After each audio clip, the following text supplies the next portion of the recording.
ఈ మొదటి 2 వచనాలలో మీకు ఏదన్నా అర్థమైందా? అసలు దేవునికి అనుకూలమైనది ఏంటిదట? మన దేవునికి ఏది ఇవ్వాలి? పరిశుద్ధమైనది. దేవునికి అనుకూలమైన మన శరీరాన్ని ఎట్లా ఇవ్వాలన్నాడు?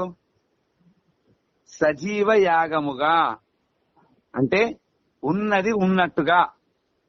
శరీరాన్ని దేవుడు ఎట్లయితే పుట్టించిండో అదే శరీరాన్ని మళ్ళీ దేవునికి ఇవ్వాలి. అంటే మనం పుట్టినప్పుడు మన శరీరంలో పాపం ఉండదు. మీకు ఇదే రోమా పత్రికలో ఉంటది. పోయినసారి మనం చెప్పుకున్నాం, గుర్తుందో లేదో. మీ శరీరంలో పాపమును ఏలనీయకుడి అని వచనాన్ని ఇదే రోమా పత్రిక 6వ అధ్యాయం అనుకుంటా, అందులో ఉంటది, చెప్పుకున్నాం.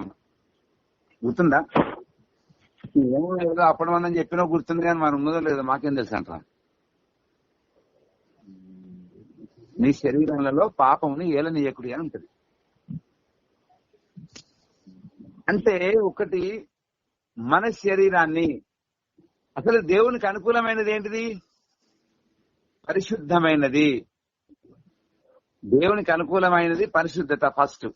అంటే మన శరీరాన్ని పరిశుద్ధంగా ఉంచుకోవడానికి ప్రయత్నం చేయాలి. దీనికి లింకప్ చేస్తూ ఏమన్నాడంటే, ఈ పరిశుద్ధంగా ఉండాలంటే మీరు ఈ లోక మర్యాదల చొప్పున నడుచుకోవద్దు. లోక మర్యాద చొప్పున నడుచుకుంటే నువ్వు పరిశుద్ధంగా లేనట్టే లెక్క. ఈ లోక మర్యాద చొప్పున నడుచుకోనక మీరు ఉత్తమమైనది, పరిపూర్ణమైనది, దేవునికి అనుకూలమైనటువంటి, అది చదువురా 2వ వచనం ఒకసారి.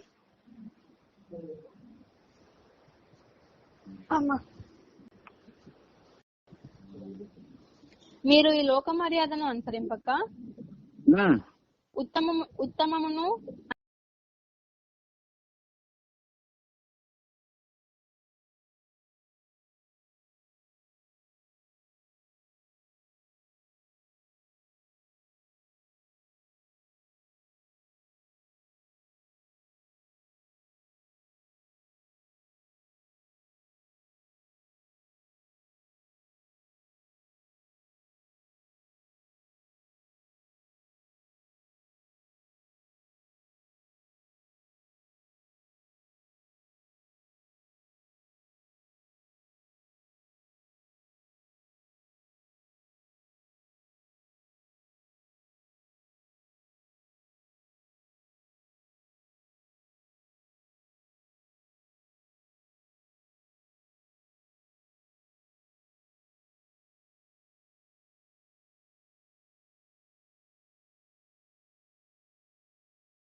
అధ్యాయులు ఉంటది. వచనాలు మీరే చూసుకోండి. ఎందుకంటే నాకు ఈ ఆడియో బైబిల్ ఖరాబ్ అయింది ఈ మధ్యలో.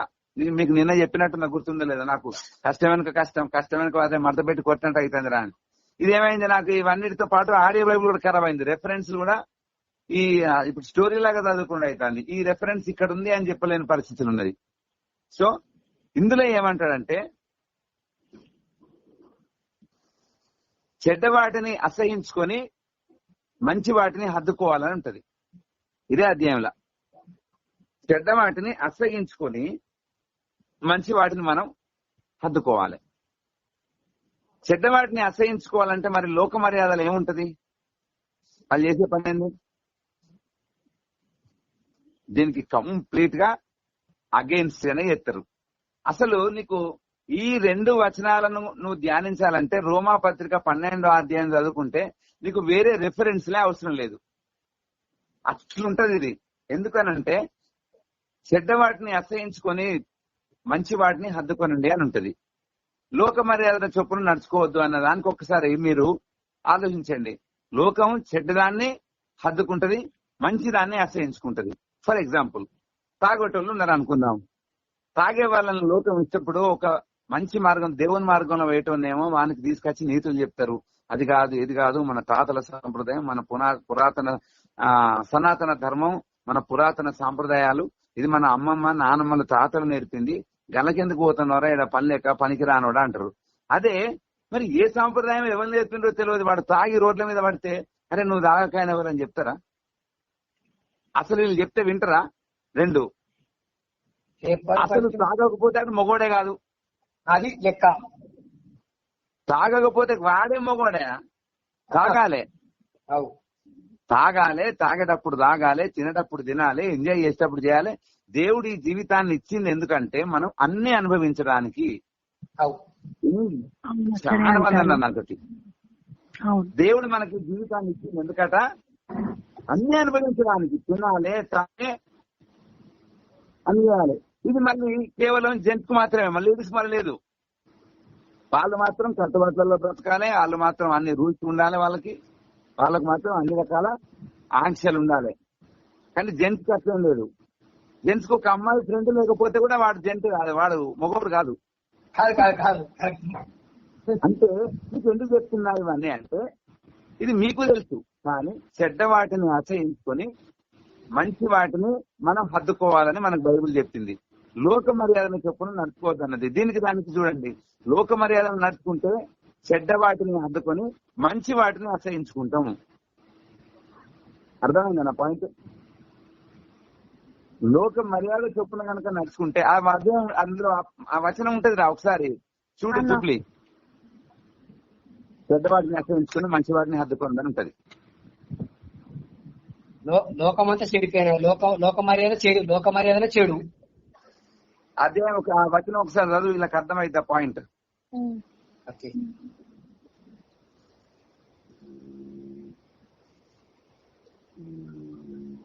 అదే 12వ అధ్యాయం ఉంటది. చూస్తున్నానా?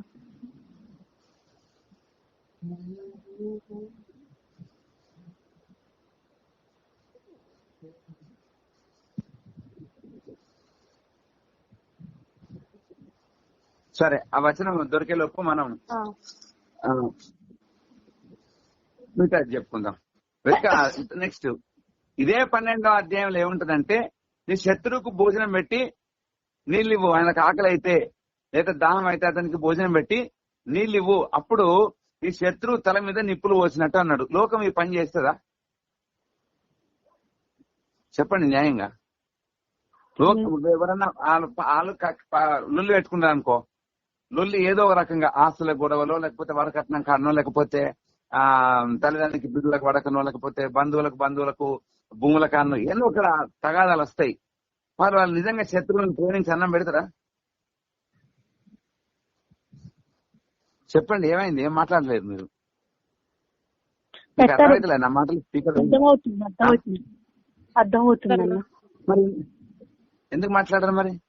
అందుకనే చెప్పిన, నేను మామూలుగా చెప్పుకుంటూనే పోతా. ఇక్కడైతే ఖచ్చితంగా అడుగుతానని చెప్పిన, ఎందుకంటే ఎవరున్నారో ఎవరు తెలియాలి కదా.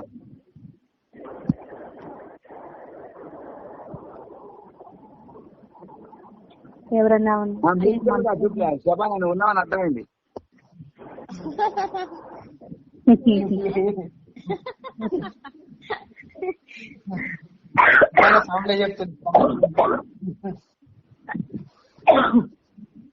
దగ్గుడు తమ్ముడు ఊడు అన్న, ఇది లోక మర్యాద అట్లా ఏం లేదు కానీ ఒకటైతే ఏముందంటే, కీడు వలన జయింపబడక మేలు చేత కీడును జయించుము. ఇంకో ఉంటది, అందులోనే ఉంది రా, చెడ్డ వాటిని ఆశ్రయించుకుని మంచి వాటిని హద్దుకోనని. లేదు, దూరం ఉంది. చెడ్డవాడిని దాన్ని ఉన్నది దొరికింది. ఎన్నో వచ్చిన అనుకున్నావా? దాన్ని దీన్ని సింక్ చేసుకోండి అని చెప్పిన కానీ దాని కింద లేదు. ఓకే ఓకే, 9వ వచనంలో, నీ ప్రేమ నిష్కపటమైనదై ఉండవలెను, చెడ్డదాన్ని నసహించుకొని మంచి దాన్ని హత్తుకొని ఉండు. దాని కింద వచనం కాదు. సహోదర ప్రేమ విషయంలో ఒకనియందొకడు అనురాగము గలవారై, ఘనత విషయంలో ఒకరినొకడు గొప్పగా ఎంచుకొనుడి. ఇంకోటి, ఆసక్తి విషయంలో మాంద్యులు కాక ఆత్మయందు తీవ్రత గలవారై ప్రభువును సేవించుడి. నిరీక్షణ గలవారై. ఓకే, ఇప్పుడు చూడండి, దాని కింద నేను గట్ల చదువుకుంటా పోతే మీ శత్రువులకు కూడా మీరు భోజనం పెట్టండి, అప్పుడు వాళ్ళ తల మీద నిప్పులు పోసినట్టుంటది. దానిగా దగ్గరనే అలానే ఉంటది. సో ఇప్పుడు చూడండి, లోక మర్యాదల చొప్పున నడుచుకుంటే ఇవి ఏమీ చేయలేరు. మంచి వాటిని మనం హద్దుకోలేము, చెడ్డ వాటిని అసహించుకోలేము. లోక మర్యాద చొప్పున కనుక నువ్వు నడుచుకుంటే చెడ్డ వాటిని నువ్వు హద్దుకోవాల్సి వస్తుంది, మంచి వాటిని అసహించుకోవాల్సి వస్తుంది. ఇదే ఇప్పుడు ఒక అబ్బాయి ఎటువంటి కాడ తిరిగితే అతన్ని చూసుకుంటూ ఉంటారు. ఓకే, శ్లోకం సమర్థించకపోవచ్చు కానీ చూసుకుంటూ ఉంటారు. కానీ వాళ్ళు పెద్దగా ఎదురు చెప్పారు, ఇటాను కాదు. అదే ఒక వ్యక్తి బైబిల్ పట్టుకొని పోని వాడిని కొత్తలో ఎంత టార్చర్ పెడతారు. గన్లే ఉన్నది గిల్లే ఉన్నది గట్ట గిట్ల దాని మీద 10 కామెంట్స్ వాళ్ళు పోగానే ఆ వ్యక్తి పోతాడంటే చాలు వీళ్ళు వెనకాల 4 మీటింగ్ పెట్టుకొని మా చంద్రుడి కాడైతే అట్లాంటి వాడు కూడా ఉండే, వాడు క్రిస్టియన్ మళ్ళీ ఎవడో కాదు. వాడు 4 జమ వేసుకొని గిట్ట జరిగింది ఎండపల్లి కాడ గిట్లా రాజనంపల్లి పాస్టర్లు ఇట్లా అని పాపం కొత్తలో ఉన్న విశ్వాసులు పోతే సేవకుల మీద వాళ్ళు కామెంట్ చేసుడు, ఆ చర్చల మీద కామెంట్ చేసుకోడు, మళ్ళీ వాడు క్రిస్టియన్ మీదకి. అంటే చూడు, మన వాళ్ళు ఎవరు దేవుని చిత్తానుసారంగా నడుచుకునే వాళ్ళు ఉన్నారు. దేవుని చిత్తం అంటే ఏంటిది? మత్తయి సువార్త 7వ అధ్యాయం 21వ వచనం ఒకసారి చదువు.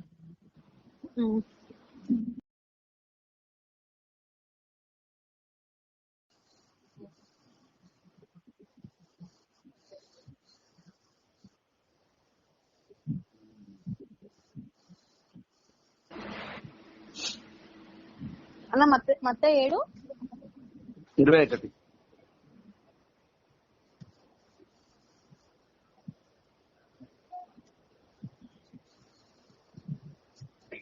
ప్రభువా ప్రభువా అని నన్ను, అదేనా అన్న మత్తయి సువార్త 7:21. అదే ప్రభువా ప్రభువా అని నన్ను పిలుచు ప్రతివాడును పరలోక రాజ్యములో ప్రవేశింపడు గాని పరలోకమందున్న నా తండ్రి చిత్త ప్రకారము చేయువాడే ప్రవేశించును. తండ్రి చిత్తం అంటే ఏంది? చెడ్డ వాటిని మనం అసహించుకొని మంచి వాటిని హద్దుకోవాలి అని ఉంది. అది తండ్రి చిత్తం అవునా కాదా? అవును. జనరల్ గా మొదటి వచనంలో ఏమన్నాడు? రోమాపత్రిక 12 కాదు, మొదటి వచనంలో ఏమన్నాడు? మీరు మీ యొక్క శరీరములను పరిశుద్ధంగా ఉంచుకొని వాటిని సజీవ యాగంగా సమర్పించాలి. అది అనుకూలమైనది అన్నాడు. ఇంకా అదే తండ్రికి అనుకూలమైనది అంటే ఏంది? ఇష్టమైందే కదా. తండ్రికి అది ఇష్టమైనది. తండ్రి ఎప్పుడు గాని ఏమనుకుంటాడంటే లోకానికి వేరే ఉండాలంటాడు దేవుడు. లోకానికి వేరే ఉండాలనుకుంటాడు. ఎవరైతే తనను నమ్ముతారో, తనను అనుసరిస్తారో, తనను ఫాలో అవుతారో వాళ్ళు లోకానికి వేరే ఉండి కేవలం తనకు మాత్రమే దగ్గరగా ఉండాలని కోరుకుంటాడు. ఇది నిజంగా తండ్రి చిత్తం. ఏదంటే ఎప్పుడు కూడా ఆయనతో మనం ఉండాలి, ఆయనలోనే మనం ఉండాలి. ఆయన ఆజ్ఞలు ఏమున్నాయో, ఆయన కట్టడలు ఏమున్నాయో, ఆయన శాసనాలు ఏమున్నాయో, ఆయన న్యాయ విధులు ఏమున్నాయో, ఆయనకు సంబంధించిన వాక్యంలో ఉన్నటువంటి వాగ్దానాలు ఏమున్నాయో వాటి ప్రకారం నడుచుకొని వాటిని మనం అనుసరించి వాటిని గైకొని ఆయనకు అనుకూలంగా బ్రతకాలని అనుకుంటాడు. కానీ లోక మర్యాదన చొప్పున నడుచుకొని మంగళవారం మంచి రోజు కాదు మనం ఎటు ప్రయాణం చేయొద్దు. ఇది పొరపాటున దేవుడు ఒప్పుకోడు. ఆదివారం పోవద్దు, మనం అది మంచిది కాదు, ఇది లోక మర్యాద కాదు. మొన్న ఒక్కసారి చెర్లపల్లి కాడ కరువు పని చేస్తాను. కరువు పని అంటే తెలుసా? నేషనల్ గ్యారంటీ అని ఒకటి ఉంటది, అందరికి తెలుసు. ఆ కరువు పని చేస్తా అంటే మొన్న మాట్లాడినప్పుడు చెప్పింది. అంటే మీకు చెప్తున్నా, మనం చెడ్డవాటిని అసహించుకోవాలి. మరి ఇట్లా పరిస్థితి అని వాళ్ళు చేయంగా మొన్న జస్ట్ ఈ మధ్యనే ఒక 10-15 days అయిందనుకుంటా, కొన్ని విగ్రహాలు దొరికినాయి. 1-2 దొరికిన వేళ మా అక్కోళ్ళు క్రిస్టియన్స్ కదా, ఈ విగ్రహాలు దొరికినాయని తెలిస్తే మళ్ళీ ప్రాబ్లం అవుతుంది. మళ్ళా ఒకవేళ మళ్ళీ మేము ఒకవేళ వీళ్ళు కనుక వీటిని పూజ చేస్తే ఇది ఏదైనా మాకు ప్రాబ్లం అయిద్దేమో అని ఆయనతో ఏర్పడకుండా ఎవరు చూడక ముందు టకటక మట్టి కప్పింది, అయిపోయింది. సేమ్ అట్లాంటి విగ్రహాలు మళ్ళీ వీళ్ళు చేసిన కానీ వాళ్ళు కరువు పని అంటే ఒకళ్ళు చేస్తారు కదా, చేసి మట్టి ఉన్నది కానీ ఇక్కడ ఏమున్నది ఇక్కడ ఉన్నది, వేరేటోళ్ళు హిందువులు చూడంగానే ఆ విగ్రహాలన్నీ దొరికినాయి. ఒక 3-4 దొరికినాయి. అరే విగ్రహాలు అనగానే అక్కడ మొత్తం తవ్వకాలు స్టార్ట్ చేసి వీళ్ళే కరువు పని లేదు, బయట ఎవరు రాలే. వీళ్ళు దొరికిన కొద్ది అదేందో వాళ్ళ అదృష్టం దురదృష్టం తవ్విన కొద్ది దొరికినాయి. బాగానే దొరికిన ఓలే అరే విగ్రహాలు దొరికినాయి అని మొత్తం స్ప్రెడ్ అయింది ఆ న్యూస్. ఖాతామిగా అందులో 20 మందికి దగ్గర 20 మందికి దేవుడు వచ్చింది. అలానే అందరి నుంచి దేవుడు వచ్చిందట. ఇక ఆ కరువు పని చేయించుకాయన తోటి అన్నదట, నువ్వు ఇక్కడ నాకు జాతర చేపిస్తానంటే నేను నీకు సంతానం ఇస్తా అని. అందులో ఎవరికో మగపిల్లని ఇస్తానదట, ఒకరికేమో ఆడపిల్లని ఇస్తానదట.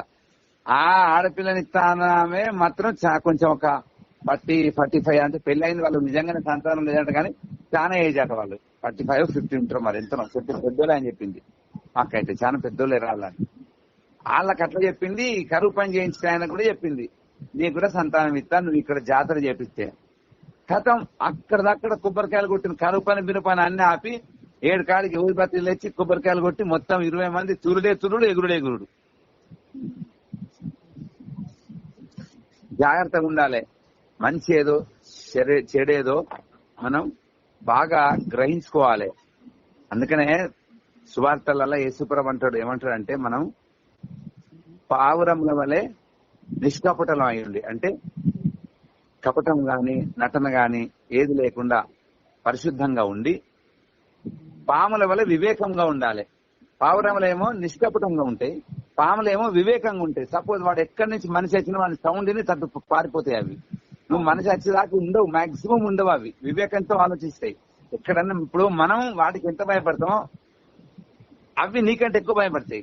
ఏంటంటే మనం 10 మంది దాని చుట్టూ ఉండేసరికి అది ఎటువో అన్నో అర్థం కాక లాస్ట్ కు ఏదైనా గోతుల కన్నా పోతే ఛాన్స్ ఉంటే, ఇక దానికి ఆయుష్ ఉంటే చెప్పలేం, కానీ 90% పాము ఎస్కేప్ అవుతుంది. ఇక్కడ కొంచెం ఏదైనా సౌండ్ అయిందంటే చాలు. ఎందుకు అని అంటే పాము భూమి మీద నడుస్తుంది కాబట్టి, భూమి ఏమాత్రం కొద్దిగా మనిషి నడిచినట్టు సౌండ్. జనరల్ గా నువ్వు భూమి మీద తలబెట్టి చూడు, సౌండ్ రకరకాల సౌండ్ అవుతుంది. నీ దగ్గర నుంచి ఎవరైనా నడుచుకుంటా పోతే సౌండ్ అయింది. అట్లా ఆ వాటికి ఏ చిన్న సౌండ్ వచ్చినా అవి పసిగట్టి మాక్సిమం అమ్మో నన్ను చంపుతారో కొడతారో అని చెప్పేసి చాలా వివేకంగా ఆలోచించి మనిషి నుంచి అవి తప్పించుకుంటాయి. మనిషి నుంచి కానీ వాటిని తినే వాటి నుంచి కానీ మాక్సిమం ట్రై చేస్తాయి. ఎక్కడో ఒక గోతుల కన్నా పోవడానికి కానీ, లేకపోతే లాస్ట్ కొన్ని చెట్లు కూడా ఎక్కుతాయి పాములు, అవకాశం ఉంటే, అందుబాటులో ఉంటే. కానీ దాదాపుగా తప్పించుకొని ట్రై చేస్తాయి. పావురములు దేని గుర్తు?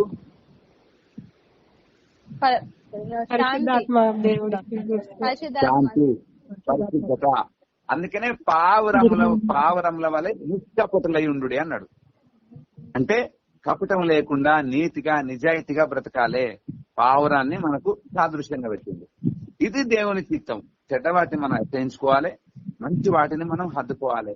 ఎట్టి పరిస్థితుల ఈ లోక మర్యాద చొప్పున నడుచుకోవడం అనేది దాదాపుగా తగ్గించుకోవాలి. సరే, పూర్తిగా నడవడం సాధ్యం కాకపోవచ్చు, నడవకపోవడం అనేది సాధ్యం కాకపోవచ్చు.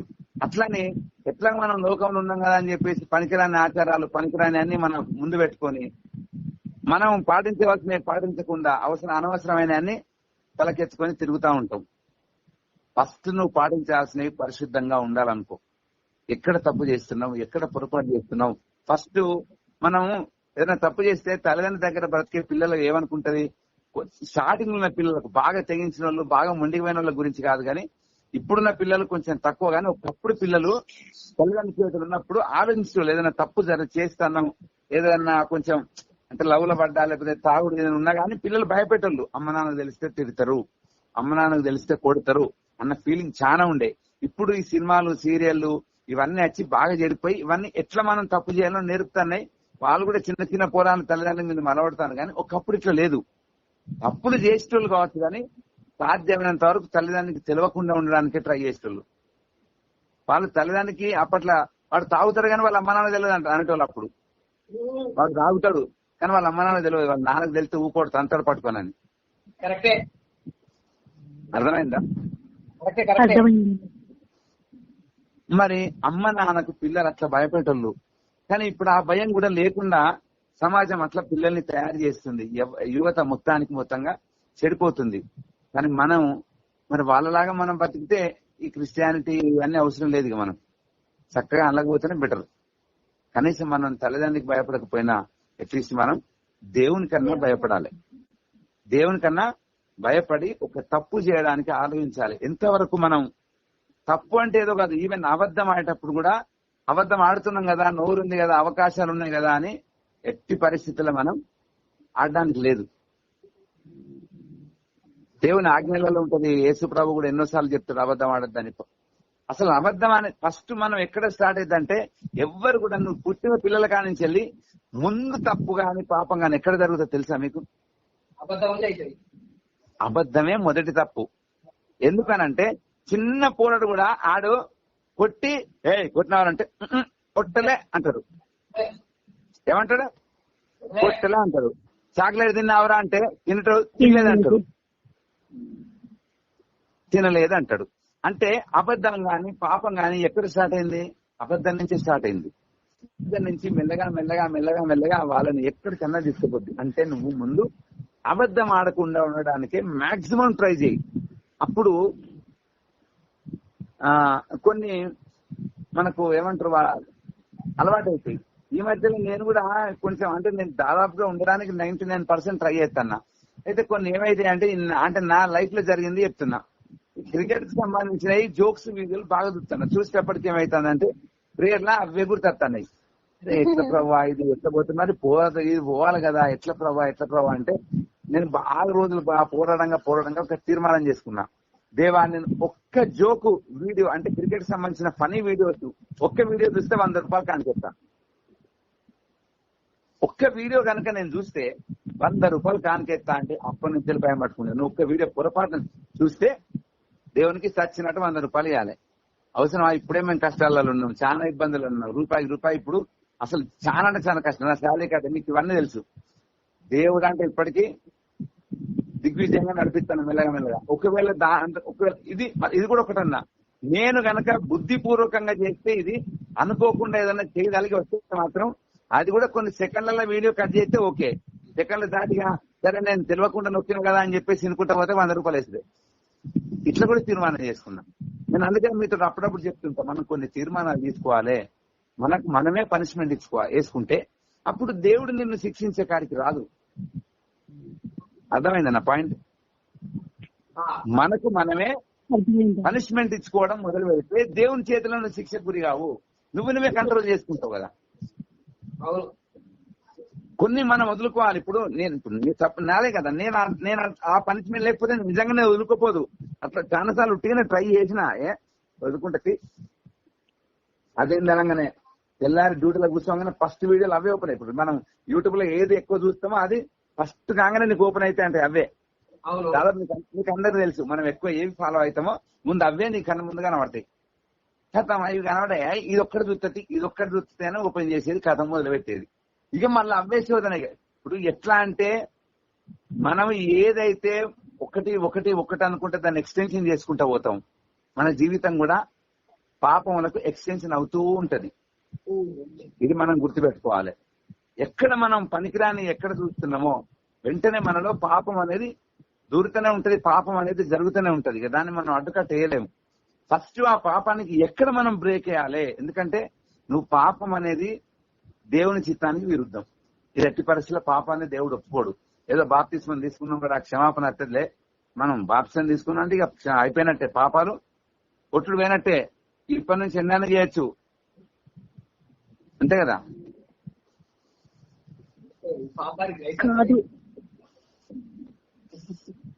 ఎట్టి పరిస్థితుల్లో అది తప్పు. బాప్తిస్మం తీసుకోవడం అనేది పాపం ఇక నుంచి చెయ్యను, ఇక నా జీవితంలో పాపానికి స్థానం లేదు అని తీర్మానం తీసుకుని బాప్తిస్మం తీసుకోవాలి. అంతేగాని బాప్తిస్మం తీసుకునేంత వరకు నడుస్తుంది. తీసుకున్నాక మళ్ళీ కొంతకాలానికి ఏం చేసినా పర్వాలేదే మనం బాప్తిస్మం తీసుకున్నాం అంటే తప్పు. 2, ఎట్టి పరిస్థితుల్లో మనం నేను చెప్పాలనుకున్నది ఏంటంటే లోక మర్యాద చొప్పున ఎట్టి పరిస్థితులు నడుచుకోవడానికి సాధ్యమైనంత ట్రై చేయదు. కొన్ని విషయాల్లో మాత్రం నడుచుకోవాలి. సపోజ్ మీరు జాబ్ చేస్తారు, జాబ్ చేసే దగ్గర మరి ఎదుటి వాళ్ళు సిలబస్ లో ఏది ఉంటే అది మనం చెప్పాలి. అది లోక మర్యాద కిందికి రాదు. పిల్లల్ని మంచి పిల్లలుగా తయారు చేయాలి, అది లోక మర్యాద కిందికి రాదు. అట్లని హిందువుల భక్తి భావాన్ని నువ్వు నేర్పద్దు, అది నీ డ్యూటీ కాదు, నీకు అవసరం లేదు.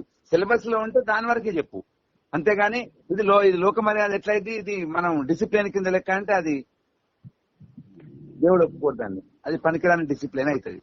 మన లిమిట్స్ మనం క్రాస్ అవ్వకుండా పాపాన్ని జయించడానికి ట్రై చేయాలి. కానీ నువ్వు అన్ని లిమిట్స్ దాటి చేయగలిగినంత చేసి నేను కరెక్ట్ గానే ఉంటుందంటే ఒప్పుకోడు. అందుకనే అన్నాడు పరిశుద్ధమైన ఈ శరీరాన్ని సజీవ యాగంగా, అంటే ఉన్నదున్నట్టు సజీవ ఇవ్వలే.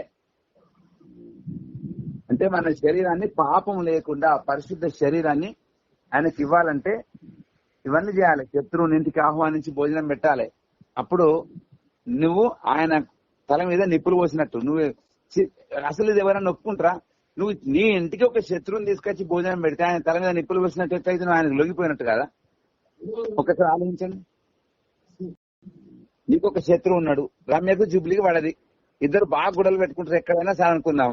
ఈ జుబ్లీకి తీసుకొచ్చి రమ్యకు భోజనం పెట్టింది అనుకో, రమ్య అంటే ఏమైంది, జుబ్లీ నాకు లొంగిపోయింది అనుకుంటుందా? లేకపోతే అమ్మా మంచి పని చేసింది, అమ్మో మీ శత్రువుని ప్రేమించి భోజనం పెట్టిందంటే చాలా మంచిది అనుకుంటుందా? లొంగిపోయిందనే అనుకుంటది. మరి దేవుడు ఏమని చెప్పిండు? బిడ్డ పగ తీర్చు, అదే అధ్యాయంలో కింద అంటాడు, పగ తీర్చుట నా పని, దేవుని ఉగ్రతకు చోటు ఇవ్వమన్నాడు. నేను అందుకని మీకు ఒక విషయం చెప్తా. మీకు నేను ఏ అధ్యాయం అయితే చెప్తున్నా అది బాగా చదవాలి నేను చెప్తా. ఎందుకు అనంటే అసలు లోక మర్యాద చొప్పున నడుచుకోవద్దు అనే వచనానికి కింద ఇవన్నీ మీకు ఎగ్జాంపుల్స్ అవుతాయి. ఏవో వచనాలు తీసుకొని అవి వర్ణించడం అవసరమే లేదు. ఇందులో ఉన్నట్టుగా నడుచుకుంటే నువ్వు 100% దేవుని చిత్తాన్ని చేసినట్టు. సింపుల్. నీ శత్రువుని పిలిచి భోజనం పెట్టు, అలా తల మీద నిప్పులు పోసినట్టు అనంటే పగ చూసుకుంటే నా పని అన్నాడు. నేనే చూసుకుంటా, నీకు అవసరం లేదు అవన్నీ. మనకోటి దేవుని ఉగ్రతకు మీరు చోటు ఇవ్వండి. ఎందుకంటే నువ్వు పగ తీర్చుకుంటే ఒక లిమిట్ ఉంటది, కొంతవరకే చేయగలుగుతావు. కానీ దేవుడు మొదలు పెడితే అది తరతరాలకు నిలుస్తుంది. గేటుకి ఏం శాపం పెట్టిండు ఎలీషా? ఒక్కనికేనా? నువ్వు ఒక్కనే కుష్టిగా అయిపోతావు పో అన్నాడా? ఏమన్నాడు? నువ్వు నీ తరతరములో కుష్టివ్యాధితో ఉంటారు పోమన్నారు. ఆయన తరతరములు అందరూ ఉన్నారు. ఆయన ఒక్కడే కాదు. దేవుని ఉగ్రత వేరు, మనిషి కోపం వేరు. మనిషి సపోజ్ నాకు త్రివేణి మీద కోపం ఉంటే జస్ట్ నేను త్రివేణి ఒక్కదాని మీదే తీసుకుంటా. కానీ దేవుడు అట్లా చూడడు. నువ్వు త్రివేణి నన్ను ఎంత బాధ పెట్టిందో, ఎంత కష్టపెడుతుందో, త్రివేణి దగ్గర నుంచి మొదలు పెడితే అది ఎటన్నా కొట్టచ్చు. ఎందుకంటే దేవుని ఉద్దేశం ఏంది? ఆమె ఒక్కటి బాధపడు కాదు, ఆమె తర్వాత వాళ్ళు కూడా ఆ బాధ పడతా ఉంటే ఈమె అనుభవించాలి ఆ కష్టాన్ని. అమ్మో నా పరిస్థితి ఇట్లా, నా పిల్లలకి ఇట్లా అయింది, లేదా నా పిల్లలకి ఇట్లా అయింది అని ఆమె కుమిలి కుమిలి కుమిలి స్టడీ చేస్తాడు. ఇప్పుడు ఎవరి పగ గొప్పది? దేవుని పగే గొప్పది కదా. ఆయన తరతరాలు ఉండేటట్టు వాళ్ళకు మళ్ళా జీవితంగా గుర్తుండాలి, అట్లా చేస్తాడు. ఇది రియల్. మనం కేవలం మనకు ఎవరైతే ద్రోహం చేస్తున్నారో వాళ్ళనే తీసుకోగలుగుతావు. మా అంటే వాళ్ళని చంపగలుగుతావు, వాళ్ళకి అంతకుమించి ఇంకా ఏం చేయలేవు. కానీ దేవుడు చంపడు, పొరపాటున పనిచేయడు. వాళ్ళని ఎక్కడ అంచాలనో అక్కడ అంచుతాడు, వాళ్ళ తోటలను ఎక్కడ అంచాలనో అక్కడ అంచుతాడు. నువ్వు దేవునికి నిజంగా నీ జీవితంలో స్థానం ఇచ్చి నీ పగవాళ్ళని దేవుని చేతిలో పెడితే నువ్వు చూస్తావా చూడవా పక్కన పెట్టు, వాళ్ళకి మాత్రం చుక్కలే. వాళ్ళకే కాదు తరతరాలకు ఉంటది ఆ శాపం. అర్థమైందా? కాబట్టి మనం ఒక శత్రువును సాధ్యమైనంత వరకు పగతో చూడకుండా ప్రేమతో చూడు. ఒకవేళ ప్రేమతో చూడడాన్ని వాళ్ళ కాకపోతే గాలికి వదిలేయి, దేవుడే చూసుకుంటాడు. ఎందుకంటే కొంతమందిని చూస్తే అమ్మ వదిలేయను, మనం వదిలేస్తే మరి వాళ్ళు మనల్ని ఏమన్నా చేస్తారు, అది చేస్తారు, ఇది చేస్తారు అన్నప్పుడు నువ్వు వాళ్ళని ఏమన్నకు, కొట్టకు తిట్టకు దగ్గర తీయకు. కనీసం అట్లా నుండు, అట్లా కూడా నువ్వు దేవుని ఉగ్రతకు చోటిచ్చినట్టే, కనీసం కొంచెం కాకుండా కొంచెం అన్న ఇచ్చినట్టే. కానీ నీ అంతటా నువ్వు రివెంజ్ తీర్చుకోవడానికి మాత్రం పొరపాటున ట్రై చేయదు. ఇదే దేవుని ఆజ్ఞ, దేవుని చిత్తం. అర్థమైందా? కనీసం మనం అట్లీస్ట్ మ్యూట్లనన్ను ఉండాలి. అంతేగాని మీరు మనం పగ తీర్చుకోవడానికి చిన్న చిన్న ప్రయోగాలు చేస్తా ఉంటారు, ఏదో వాళ్ళ మీద సాధించాలని. మీకు ఇంకొక ఎగ్జాంపుల్ చెప్తా, కొంచెం చాలా టైం పడుతుంది వాక్యం చెప్పడం, నాకు షార్ట్ కట్లు రాదు, ఏమనుకోకండి. మా అక్క ఏం చెప్పిందంటే మొన్న ఒక రోజు చిన్న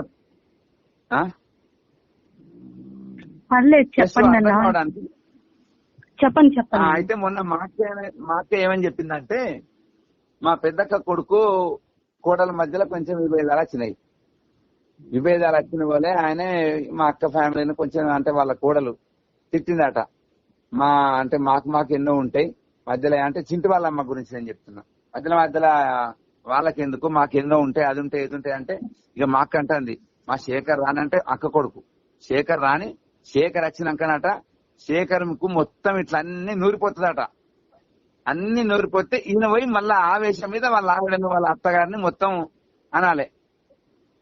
ఇవన్నీ చెప్పేదాకా చూసి పొల్లు ఎత్తిన, ఏందక్క కుటుంబాలను సంసారాలను విడదీస్తావా, పాపం తగులుతుంది, తరతరాలుగా నాశనం అయిపోతారు, జాగ్రత్త అని చెప్పిన. సైతాన బుద్ధిదంతా ఏం చెప్పినావు, నువ్వేమనుకుంటాను నువ్వు అంటే, ఇక్కడ సిద్ధి చేస్తే అక్కడ వెలుగుతుంది రా అన్నది. ఏమన్నది, ఇక్కడ సిద్ధి చేస్తే అక్కడ వెలుగుతుంది రా అన్నది. వెలుగుతుంది అక్క, వెలుగుతుంది. నువ్వు చేసే పని ఎట్టి పరిస్థితులు అది కరెక్ట్ కాదు, మంచిది కాదు. నువ్వు చెప్పబుద్ధి అయితే మంచిది చెప్పు, లేకపోతే నోరు మూసుకొని వాళ్ళు చూసుకుంటారు. నీకెందుకు ఇవన్నీ, ఇట్లాంటి వాటిల్లో ఓకో. దేవుడు విడిది పొరపాటున విడాకులు కనుక అయిందనుకో వాళ్ళకు, ఆ పాపం ఎటు పోదు, నీ చుట్టే తిరుగుతుంది అని చెప్పిన. అంతలోపు నాకు డ్యూటీ టైం అయింది. అసలు ఆ రోజు మంచి డిస్కషన్ పెడదాం అనుకున్నా, ఎందుకంటే చెప్పే మాటలు నాకు నిజంగా బాగా బాధ అయినాయి. మనం మీకు గుర్తుండాలి, రాజశేఖర రెడ్డి హిందూ ఫ్యామిలీ వాళ్ళు భార్య భర్తలు, వాళ్ళు ఇద్దరు కొట్లాడి విడిపోయి జడ్జిల దగ్గర కేసులు నడుస్తా అంటే మనం ప్రేర్ చేసినాం. వాళ్ళు దేవుని వాళ్ళు హాయిగా కలిసి ఉన్నారు. ఇది ప్రేమించే గుణం. అంతేగాని వాళ్ళు గొడవ పడితే ఇది అట ఇక్కడ శేఖర్ మొత్తం నూరిపోతే ఇక్కడ చేస్తుందట, అక్కడ వెలుగుతుందట. అంటే వాళ్ళు గొడవ పెట్టుకో అంటే మళ్ళీ బాగా తిడుతున్నది. అది కాదురా నా ఉద్దేశం, వాళ్ళు కలిసి ఉండాలి, వాళ్ళు విడిపోవాలని నేను కోరుకుంటలేను. విడిపోవాలని కోరుకున్నప్పుడు ఎందుకు ఈ తలకాయ నొప్పులు కానీ అంటే నేను ఒక మాట అన్నది కావచ్చు అంటారు. మరి నువ్వు మన వాళ్ళ ఫ్యామిలీలో పోయి జోక్యం చేసుకున్నప్పుడు అనరా, అంటారు కదా. అన్నప్పుడు ఇప్పుడు ఆల్రెడీ నువ్వు అన్నా అనకున్నా శేఖరే వచ్చినప్పుడు నేను చూసుకుంటా, పిన్ని మీరేమనుకో అవసరం లేదు, మీరేం గొడవ పెట్టుకోవద్దు అని ఆయనే మంచిగా చెప్తా అంటే, ఇది శేఖర్ వచ్చినాకనట ఇన్ని పెడతా, ఇది పెడతా, అది పెడతా అన్నది. నాకు సుర్రం అన్నది. నాకు మీరు నమ్ముతారో నమ్మరు, నాకు నా ఊర్లు గాని నీ ఊర్లు ఇట్లా ఉండదు. ఎక్కడన్నా ఎవరన్నా తిక్క మాట్లాడితే మాత్రం వెంటనే అనేస్తా. మీకు తెలుసు, ఎవరన్నా తప్పు మాట్లాడినంటే కథ నేను ఒప్పుకోనది. మా అక్కను కూడా ఎటువంటి అయితే నాకు టైం అయిందని కొంచెం సేపు అని పోయినా గానీ మా అక్క కూడా చెప్పిన అక్క అది తరతరాల పాపం అక్క, దేవుడి చిత్త ప్రకారం అది ఏ వివాహం అన్న గాని ఒక్కసారి పెళ్లి అయితే వాళ్ళని విడదీయడానికి మనకు హక్కు లేదు. వాళ్ళను ఆ పుల్లలు ఈ పుల్లలు పెట్టి మాత్రం విడదీయకక్క, వాళ్ళు ఎట్లన్నా అనుకుని వాళ్ళు ఏమన్నా అనుకుని ఏదైనా చేసుకుని నువ్వు మాత్రం వాళ్ళకు ఓకు మాత్రం చెప్పినా గానీ అయితే మా అక్కకు మాత్రం మంచి మాటలు వినే ఆలోచన ఆ గుణం ఉండదు కాబట్టి దానికి సంబంధించి దేవుంది ఇక నా చేతిలో లేదు. కానీ నేను చెప్పాలనుకున్నా చెప్పినా మీకు కూడా ఈ ఎగ్జాంపుల్ ఎందుకు చెప్తున్నా అంటే, మనకు శత్రువు అయినా పర్వాలేదు, నువ్వు ప్రేమించే గుణం ఉండి మంచి మనసు ఉండి దీనత్వం నీకుంటే నువ్వు ఎవరు చెప్పినా చెప్పకుండా ఆటోమేటిక్ గా నువ్వు ప్రేమిస్తావు. ఒకవేళ నీకు ఇవేవి లేవు అనుకో, వదిలేయి, వాళ్ళ మా నాన్న వాళ్ళని వదిలేయి. నువ్వు పగ తీర్చుకోవడానికి మాత్రం ఎట్టి పరిస్థితిలో ట్రై చేయదు, అంతే. నువ్వు సగం అన్న దేవుని చిత్తాన్ని నెరవేర్చినట్టు లెక్క. కాబట్టి మన శరీరాలను పరిశుద్ధ శరీరాలను సజీవ యాగం ఉండాలంటే ముందు నీ శరీరంలో పాపం ఉండకుండా చూసుకోవాలి. పాపం ఉండకుండా చూసుకోవాలంటే లోక మర్యాద చొప్పున నడవడం అనేది సాధ్యమైనంత వరకు తగ్గించుకోవాలి. కొన్ని విషయాలలో మాత్రమే లోక మర్యాద చొప్పున. ప్రతి పండగ చేసుకుంటానా నేను క్రిస్టియన్ అంటే కుదరదు కదా. సంక్రాంతికి గాలి తింటివి, దసరా నాడు తెచ్చుకొని మటన్ తింటివి, అప్పాలు తింటివి, సత్తుపిండి బుక్తివి. దీన్ని ఏమంటారు లోక మర్యాద చొప్పున నడుచుకున్నట్ట కాదా? ఏమన్నా అంటే మళ్ళీ మన వాళ్ళు ఏం కవరింగ్ ఇస్తారంటే మన పిల్లలు ముఖం చూస్తారు, మంది ముఖం చూస్తారు వాళ్ళు తింటా అంటే. మన పిల్లలు మంది ముఖం చూస్తారు వాళ్ళు తింటా అంటే నువ్వు ఇప్పటి నుంచి దేవుని దానిలో వేస్తలేవు, నువ్వే అలవాటు చేయబడితే అన్ని అబద్ధలాడు. నిజం చెప్పి అబద్ధలాడు మనమే నేర్పుతాం వాళ్ళకు. తర్వాత దుర్బుద్ధి మనమే నేర్పుతాం. ఎదుటి వాళ్ళు తింటా అంటే ముఖం చూడద్దు అని వాళ్ళకి ఎంతో కొంత ఆశ కొట్టుకున్నావు, నువ్వే నేర్పుతున్నావు. తర్వాత దేవుని భయం ఉండదు కానీ దయ్యం భయం అయితే నేర్పుతున్నావు, దొంగలత్తరని నేర్పుతున్నావు. అంటే ఒక మనిషిని ఎంతో కొంత నీ గుప్పిట్లో పెట్టుకుంటున్నావు. పాపం ఆ మనిషి నీ గుప్పిట్లో ఉంటుండన్నది ఎంత నిజమో, అతని జీవిత కాలం భయం గుప్పిట్లో ఉంటాడన్నది అంతకంటే నిజం. అతని జీవితంలో భయం గుప్పిట్లు ఉంటాడు. ఫస్ట్ నీ గుప్పిట్లు ఉంటాడు చిన్నప్పుడు. పెద్దగా కొంతమంది భయపడతారు, సింగిల్ గా వరు వాళ్ళు ఏ గుప్పిట్లు ఉన్నట్టు భయం గుప్పిట్లు ఉన్నట్టు. దయచేసి మనం అట్లాంటి పనులు చేయొద్దు. మనం చేయగలిగింది మన పిల్లల్ని నీకు చేతనైతే దేవునికి కనెక్ట్ చేయి. అంతేగాని లేనిపోయిన అబద్ధాలు నేర్పి డాడీ తెలియకుండా మమ్మీ, మమ్మీ తెలియకుండా డాడీ డబ్బులు ఇచ్చి నాకు మమ్మీ లేదు డాడీ, ఇది తప్పు. నాకు మమ్మీ లేదు డాడీ అని డాడీ చెప్తాడు, నాకు మమ్మీ డాడీ లేదు మమ్మీ అని మమ్మీ చెప్తాడు. ఇద్దరు ఇచ్చిన దానికి సరేనా? ఈ అబద్ధం నేర్పింది ఎవరు? మనమే, తల్లిదండ్రులే. అందుకనే మనం ఇప్పటి నుంచి మనం చాతనైనంత వరకు, సాధ్యమైనంత వరకు మనం దేవునికి కనెక్టివిటీ అయి ఉన్నాం కాబట్టి పరిశుద్ధ జీవితాన్ని అలవాటు చేసుకోవాలి, పాపము లేని జీవితాన్ని అలవాటు చేసుకోవాలి. మీ శరీరాలను పరిశుద్ధంగా సజీవ యాగంగా, అంటే ఉన్నదిన్నట్టుగా ఏ చిన్న కల్మషం లేకుండా దేవునికి అప్పగించడం నేర్చుకోవాలి. ఇదంతా నోటి మాటలు చెప్పడం బానే ఉంటది, ఆర్జించేటప్పుడే ఉంటది కథంతా. ఇది ఆచరించేటప్పుడు ఎన్ని శోధనలు వస్తాయో, ఎన్ని బాధలు వస్తాయో, ఎన్ని అవంతరాలు వస్తాయో. ఎందుకంటే వాడు మన అపోనెంట్ ఉంటాడు కదా, సైతాను. వాడు ఏం చేస్తాడు? ఏ చిన్న అవకాశం దొరికినా నిన్ను మెల్లగా వెనక్కి లాగడానికి. నీకేమేం బలహీనతలు ఉన్నాయో, ఇంతకుముందు దేవునితో కనెక్టివిటీ కాకముందు నీకు ఏ బలహీనతలు ఉన్నాయో, కొంతమంది తాగుడు అలవాటు ఉండొచ్చు, కొంతమంది అంబారేసుకుంటారు, కొంతమంది ఏమంటారు తిరుగుబోతోళ్ళు ఉంటారు. ఇట్లా వాళ్ళ అలవాట్ల ప్రకారం వాళ్ళని మెల్లగా పాపంలోకి లాగుతాడు చిన్నగా. అందులో నువ్వు విజయం పొందితేనే నువ్వు దేవునికి నిజంగా నీ శరీరాన్ని, పాపం లేని శరీరాన్ని సజీవ యాగంగా ఇవ్వగలుగుతావు. నువ్వు ఎక్కడైతే ఏదో మరి బాగా కష్టం వచ్చింది కాబట్టి కొంచెం అనుకున్నా గానీ నిజానికి అట్లా చేసేది కాకుండా కానీ చేసిన అంటావు. అయిపోయింది అక్కడనే, చిన్నగా నువ్వు దానికి సంధించినవు. అపవాదికి చోటివ్వకుడి అని ఉంటది. అపవాదిని ఎదిరించుడు గాని ఆయనకి చోటు ఇవ్వద్దు. కాబట్టి మనం సాధ్యమైనంత వరకు లోక మర్యాద చొప్పున నడుచుకోకుండా దేవుని చిత్తం ఏదో తెలుసుకోవాలి. అప్పుడు నీకు కొత్త మనసు వస్తుంది అంటావు. కొత్త మనసు అంటే గుర్తొచ్చింది నాకు, సమూయేలు గ్రంథంలో 10వ అధ్యాయంలో ఉంటది. సౌలుకు కొత్త మనసు ఇస్తాడు దేవుడు, తెలుసా? సమూయేలు అభిషేకించిన తర్వాత అతని కొత్త మనసు వచ్చానని ఉంటది. ఓకేనా?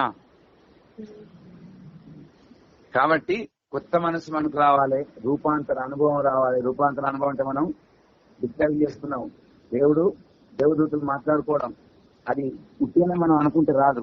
రూపాంతరం అనుభవం అంటే నిజంగా మనం హృదయం మార్చుకొని మన శరీరంలో పాపం లేకుండా ఉండి ఎట్టి పరిస్థితుల్లో ఏ చిన్న పాపానికి కానీ ఆ అబద్ధాలకు కానీ అవకాశం ఇవ్వకుండా ఉంటేనే కొత్త మనసు వస్తుంది, రూపాంతర అనుభవం వస్తుంది, మనకు మార మనసు వస్తుంది. అంతేగాని కనీసం దానికోసం నువ్వు ప్రయత్నం చేసి పరిశుద్ధాత్మ సహాయం అడగాలి. నేను మాత్రం ప్రయత్నం చేయను కానీ ఆ పరిశుద్ధాత్మ ఆయన చూసుకుంటాడులే అనుకుంటే ఆయన కూడా చూసుకునే కానీ చూసుకుంటాడు. ఆయన కూడా తెలుసు ఎట్లా నువ్వు మన ప్రవర్తన బట్టి మనకు పరిశుద్ధాత్మ సహాయం ఉంటుంది. ఇది ఎవరు చెప్పరు, గుర్తుపెట్టుకోండి. నీవు 2 అడుగులు ఖచ్చితంగా దేవుని కోసం వేస్తా అని తీర్మానం తీసుకుంటే ఖచ్చితంగా నీతో 4 అడుగులు ఎత్తిస్తాడు. నువ్వు ఒక్కడు కూడా వేయకుండా పరిశుద్ధాత్మ ఉన్నాడు చూసుకుంటాడు, అత్తాడు అంటే ఏడికత్తాడు, ఏడిపోతాడు. నువ్వు ఆయన సండే అయిపోతుంది, ఆయనకు ఆహ్వానమే అయిపోతుంది. నీ హృదయం ఆయనకు చూడలేకపోయి ఎట్లా చూంటాడు. అంత అబద్ధాలతో నిండిపోతాయి, అంత అక్రమంతో నిండిపోయి, నువ్వు రిపితే అబద్ధాలు. ఎక్కడ ఉంటే పరిశుద్ధాత్మే. నీ హృదయంలో నీతి అనేది ఉంటేనే పరిశుద్ధాత్మ నివాసం ఉంటాడు. అది మనం గుర్తుపెట్టుకోవాలి. ఆయన పేరే పరిశుద్ధాత్మ. మళ్ళీ అపరిశుద్ధత ఉంటే ఎందుకంటే ఎక్కడ ఉంటాడు? మనం అడుగులు జాగ్రత్తగా వేసి పరిశుద్ధాత్మతో సహవాసం చేయాలంటే ముందు మన అడుగులను దిద్దుకోవడానికి మనం ట్రై చేయాలి. అర్థమైందా? చాలా ఎక్కువ అయిపోయింది అనుకుంటే ఛాన్స్ ఏమైంది. ఓకే, దేవుడు ఈ కొద్ది మాటలను మన అందరి హృదయాల్లో ఫలింపజేయను కాక. ఒక్కసారి అందరూ అటెండెన్స్ చూసి ప్రార్థన చేద్దాం.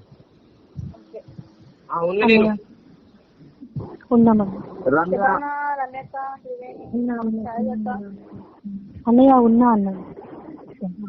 అందరి వాక్యం అర్థమైందా?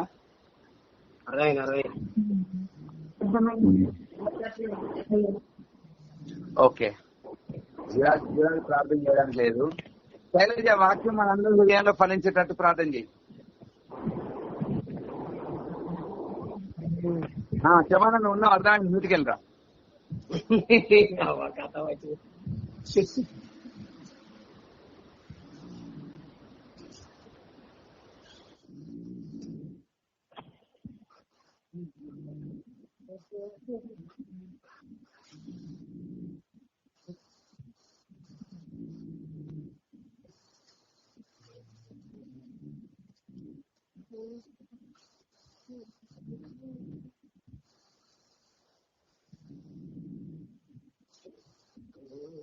శైలజ ప్రేర్ చేయరా, వాక్యం మన హృదయంలో ఫలించాలని ప్రేర్ చేయి.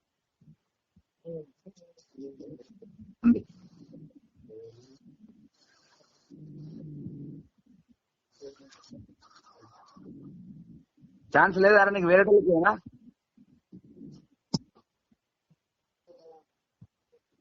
ఓకే రమ్య, నువ్వు చేయగలుగుతావారా?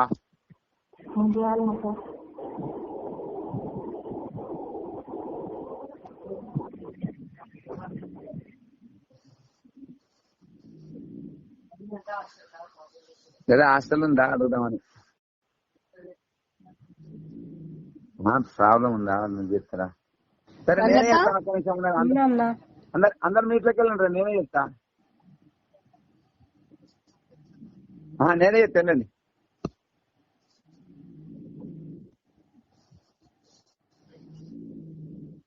స్తోత్రం స్తోత్రం స్తోత్రం స్తోత్రం స్తోత్రం స్తోత్రం స్తోత్రం. ప్రేమ గల పరలోక తండ్రి, నమ్మకమైన